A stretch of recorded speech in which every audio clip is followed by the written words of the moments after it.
You use a web browser every day on your devices, and you probably have one open right now watching this video. But do you really know how they work? In this video, you will learn what a web browser is and how it receives and displays content. Let's get started. A web browser, or browser for short, is a software application that you use to browse the World Wide Web. It works by sending a request to a web server and then receives a response containing the content that is to be displayed on the screen of your device. Once the browser is open on your device, there is the address bar where you input the address of the website that you want to visit. The address is commonly known as the Uniform Resource Locator, or URL for short. The URL contains the protocol, or the HTTP, the domain name, usually the name of the website, and the file path, or the path to the page that is displayed. When you make a request using this URL, the browser and server communicate using a protocol known as the Hypertext Transfer Protocol, or HTTP. Once the web browser receives the content, it displays it on the screen of your device.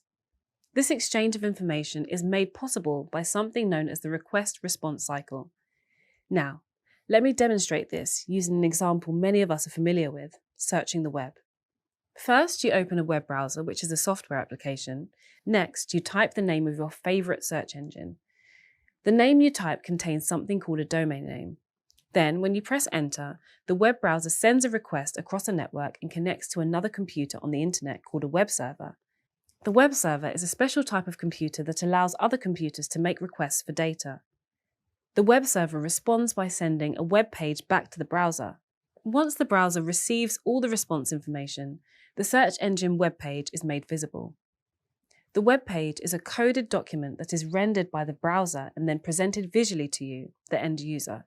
Now that the search engine web page is loaded in the browser, you interact with that page to search for what you want to find.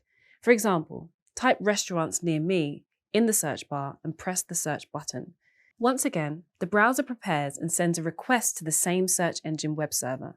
This time, the request contains the added instructions to search for the phrase restaurants near me. The search engine web server processes the request by taking the keyword and using it to find the requested data. This data is stored in something called a database, which is connected to the web server. The web server then picks up that data and sends it back to the browser. When the web browser receives the full response from the web server, it again renders a visible web page with links to some restaurants, a map showing nearby locations, and more related information such as reviews, lists, and even reservations. Success, and all made possible by computers having a conversation. You have now gained an insight into how the request-response cycle works.